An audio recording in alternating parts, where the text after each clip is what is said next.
மின்சாரத்துறையில் தனியார் நிறுவன டெண்டர் குறித்து பேசிய தம்மை கைது செய்தாலும் வழக்கு தொடர்ந்தாலும் அதனை சந்திக்க தயார் என தமிழக பாஜக தலைவர் அண்ணாமலை கூறியுள்ளார்.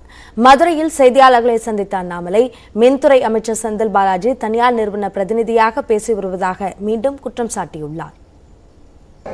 ஊழலுடைய தலைவனாக, ஊழலுடைய தளபதியாக திகழக்கூடிய அந்த இபி மந்திரி இன்னைக்கு தான் நல்ல மனிதனாக நல்ல ஒரு கம்பெனிக்கு கான்ட்ராக்ட் கொடுத்ததாக தனக்குத்தானே சர்டிஃபிகேட் கொடுத்துக் கொள்வது மிகவும் நகைச்சுவையாகவும் நகைப்பாகவும் இருக்கிறது.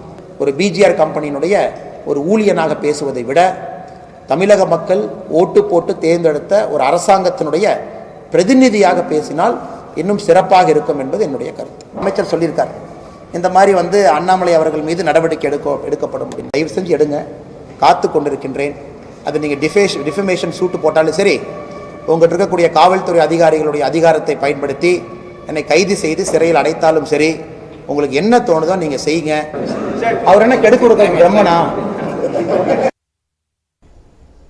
தகுதியற்ற நிறுவனத்திற்கு தமிழக அரசு டெண்டர் அளிப்பதாக பாஜக தலைவர் கூறியுள்ள குற்றச்சாட்டில் உண்மையில்லை என்று கூட்டுறவுத்துறை அமைச்சர் ஐ. பெரியசாமி தெரிவித்துள்ளார். திண்டுக்கல் மாவட்டம் மரவப்பட்டியில் குளம் தூர்வாரும் பணியை தொடங்கி வைத்து பின்னர் செய்தியாளர்களை சந்தித்த அவர் இதனை தெரிவித்தார். நீங்க அவங்க சொல்லக்கூடிய குற்றச்சாட்டுல எந்த விதமான உண்மை இல்லை.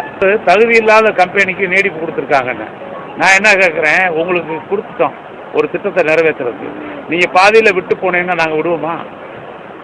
அது நிறைவேற்ற வைக்கணும்ல, அதான அரசு நடக்கணும். இன்னொருத்தர் தேடி பிடிச்சி இன்னொருத்தர் கொடுத்தா இன்னும் எத்தனை வருஷம் ஆகும்?